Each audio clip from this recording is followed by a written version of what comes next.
आप देख रहे होंगे। तो बच्चों का जो सुबह का बहुत अच्छा।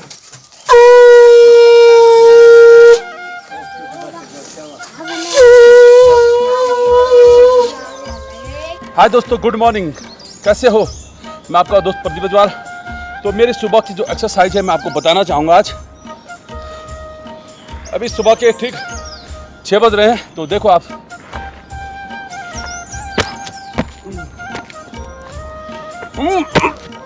करीब 1-1.5 मीटर ऊंचा। तो उसके बाद मैं फिर नीचे आ रहा हूँ, देखो बार बार। यह मेरी तो दोस्तों, ये थी मेरी सुबह की एक्सरसाइज, अभी जारी है। मुझे यहाँ से उछलना होता सीधे। ये है दोस्तों, मैंने बैक करके दिखाया आपको। ये मेरा एक्सरसाइज। ये वाली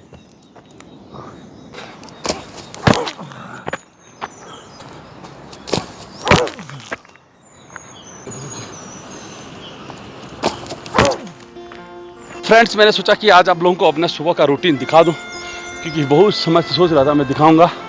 और एक दिन आपको यहाँ के जो जंगली मुर्गे होते हैं उनका भी वीडियो दिखाऊंगा। बहुत सारे सुबह जंगली मुर्गे, जंगली जानवर काफ़ी मिलते हैं मुझे सुबह यहाँ, तो आपको दिखाना चाहूँगा। तो दोस्तों, आप कैसे हो? आशा है कि आपके घर में सब सुखी होंगे।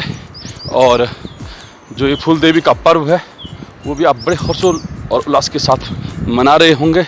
और हम भी बड़े मस्त हैं दोस्तों। फूल देवी के त्यौहार में सुबह बच्चे आ जाते हैं दरवाजे पर। ये बुरांस हमारी जगह जगह पर खिले होते हैं। और बात करूं इस साइड में आपको टॉप पे दिख रही चंद्रशिला है दोस्तों। और जो यहाँ पर ये दिख रहा है आपको दिखाना चाहूँ, गाँव का दोस्तों। और देख सकते सुंदर बुरांस खिले हुए हैं,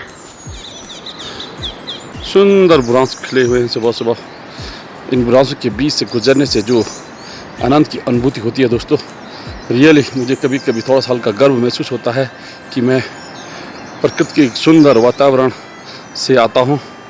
और अफसोस फिर तब होता है जब हम लोगों को सरकार के द्वारा कहा जाता है कि यदि आप लोग अतिक्रमण करोगे तो ऑक्सीजन की कमी हो सकती है। तो मुझे अफसोस होता है जिनके घर के चारों ओर इतने पेड़ पौधे होते हैं, उनके घर ऑक्सीजन कमी कैसी हो जाती है।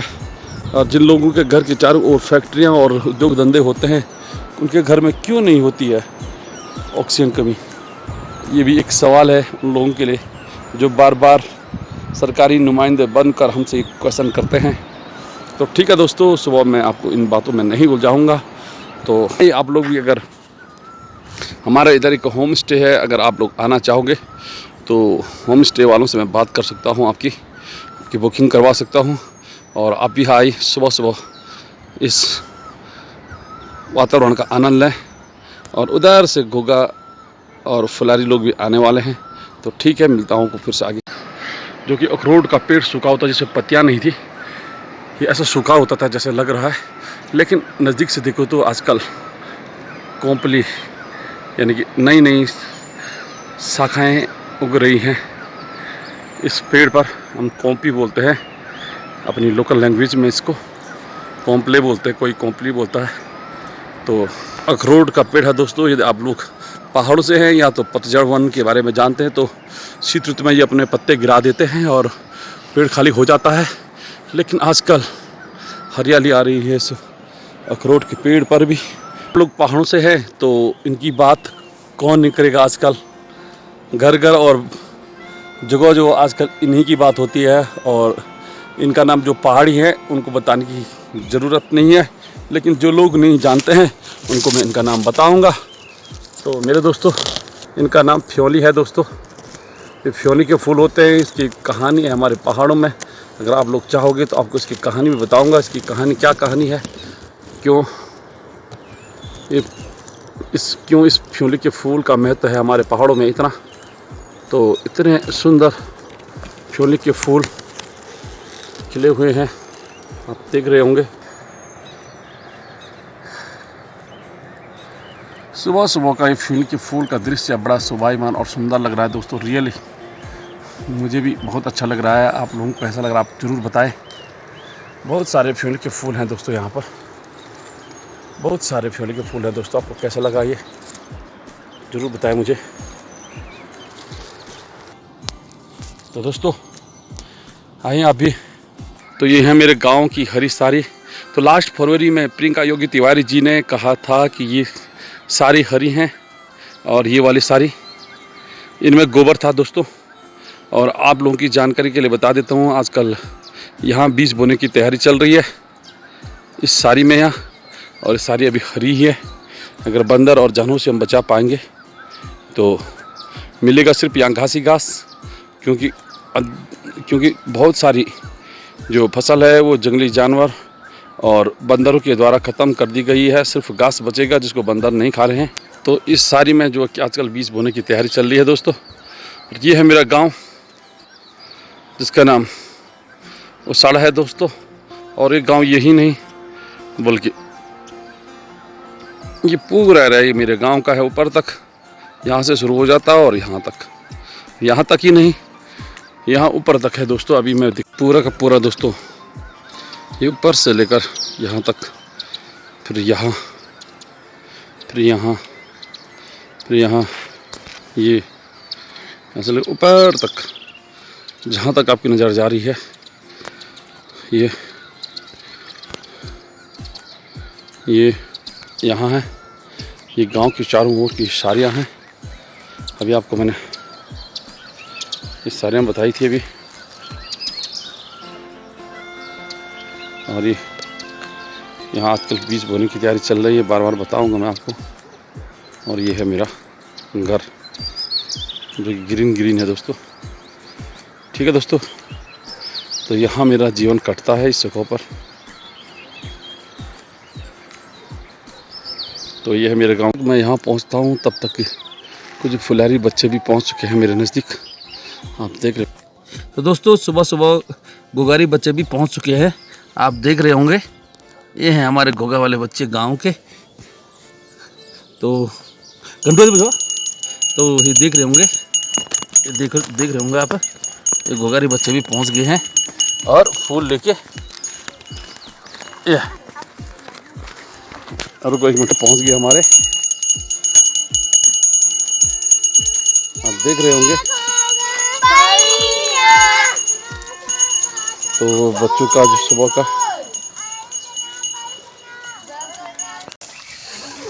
जब संग बजाए दोस्त, ठीक है। यहाँ मुझे बजा रहे हैं, जोर से एक मिनट है।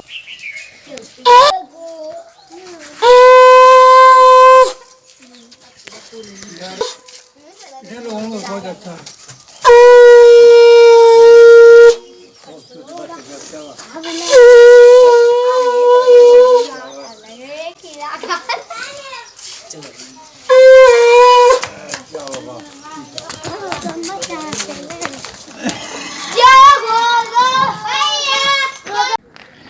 दोस्तों आज से आऊँगा यहाँ पर नेगी जी के यहाँ पर।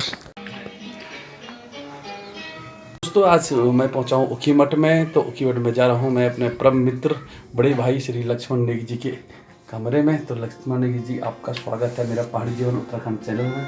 तो लक्ष्मण नेगी जी के बारे में बता देता हूँ कि लक्ष्मण नेगी जी हमारे ऊखीमठ क्षेत्र में विगत कई वर्षों से यहीं पर हैं और वरिष्ठ पत्रकार के रूप में कार्य करते हैं, चाहे प्रिंट मीडिया के लिए हो चाहे इलेक्ट्रॉनिक मीडिया के लिए। तो आपको कैसा लगता है ऊखीमठ नेगी जी? भजवाल जी, ऊखीमठ की जो पावन माटी है वो भगवान केदारनाथ और पंच केदारों में द्वितीय केदार भगवान मदमेश्वर की शीतकालीन गद्दी स्थल के रूप में विश्वविख्यात है। भगवान मदमेश्वर को न्याय के देवता माना जाता है और इस माटी में जो उस परमपिता परमेश्वर को जिस भाव से भजता है उसको उसी प्रकार के फल की प्राप्ति होती है। भगवान मदमेश्वर को न्याय का देवता मानने के कारण, उनको न्याय के देवता की उपाधि होने के कारण भगवान मदमेश्वर का जो सुमिरण स्मरण निस्वार्थ भाव से करता है उसे मनोवांछित फल की प्राप्ति होती है और मानव सांसारिक सुखों को भोग करके अंत में मोक्ष के लिए प्राप्त होता है। यह पावन माटी जिसके कण कण में हजारों देवी देवताओं का वास है, उषा अनिरुद्ध का विवाह मंडप आज भी यहाँ साक्षी है। और केदारपुरी के क्षेत्र रक्षक भैरवनाथ जी भी पंच केदार शीतकालीन गद्दी स्थल में ही विराजमान हैं। ऊखीमठ के संपूर्ण भूभाग को प्रकृति ने अपनी अनूठे वैभवों का भरपूर दुलार दिया है। ऊखीमठ के चरणों में पतित पावनी दुख तारिणी आपकी जो मंदाकिनी बहती है, तो शीर्ष पे जो है नागों की तपस्थली देवरिया ताल विराजमान है। देवरिया ताल को भी प्रकृति ने नवनवली दुल्हन की तरह सजाया हुआ संवार है। इस माटी के कण कण में परम आनंद की अनुभूति होती है। तो नेगी जी, आपने बड़ा ज्ञान का भंडार मेरे दर्शकों और हमारे पहाड़ी जीवन चैनल को देखने वाले हमारे सभी दर्शकों को दिया है। और आपकी जानकारी के लिए बता देता हूँ, श्री लक्ष्मण सिंह नेगी जी का सांस्कृतिक क्षेत्र ने हमारे गढ़वाली संस्कृति के एक बड़े कलाकार भी हैं। और आपने एक गाना सुना होगा, सुना स्वामीनाथ, सुना स्वामीनाथ, तो इन्होंने उसको खुद गाया है। और एक इससे भी पहले एक गाना जैसे इन्होंने एक्ट करा, भोलेनाथ वाले, शंभू भोलेनाथ वाला, उसमें इन्होंने एक्ट किया। और मैं गिरगंधवा में और जितने भी इनके गाने मैं चैनल के नीचे भी लिंक डालूंगा, आप देखिए। धन्यवाद नेगी जी। और आपसे फिर से बहुत ज़्यादा बात होगी हमारी अन्य विषयों पर। तब तक के लिए जय हिंद, जय भारत, जय उत्तराखंड।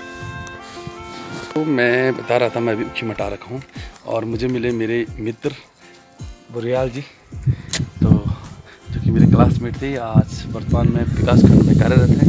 तो भाई जी, आप ये बताओ कि आप मुझे आज कितने समय बाद मिल रहे हैं? आज 1 साल समथिंग, 1 साल बाद।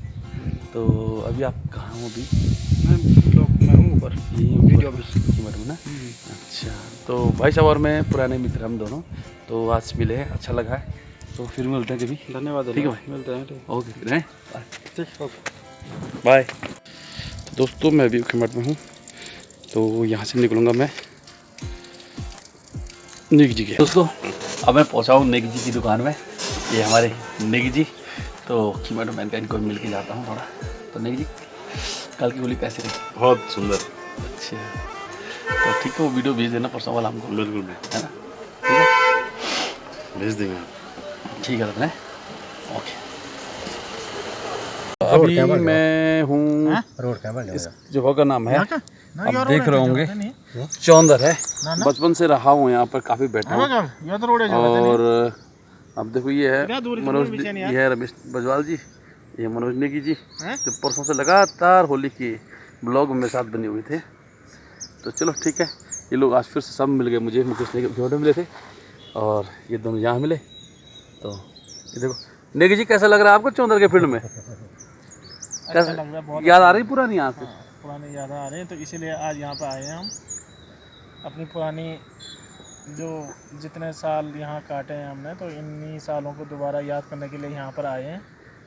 और देख रहे हैं कि जो पेड़ कल इतने थे, आज ऊपर चले गए आसमान को छूने के लिए। और इस ग्राउंड को देख के याद आ रही है जब हम यहाँ क्रिकेट खेलते थे पहले? हाँ बिल्कुल, बॉल पीछे गिर जाती थी, फोर मारो तो चौका मारो तो यहाँ नीचे जाती थी, है ना? और फिर आदमी को सीधे नीचे रोड तक जाना पड़ता था बॉल पकड़ने के लिए। बिल्कुल सही बात नहीं। तो चलो ठीक है, मिलते हैं अगले ब्लॉग में फिर। बाय।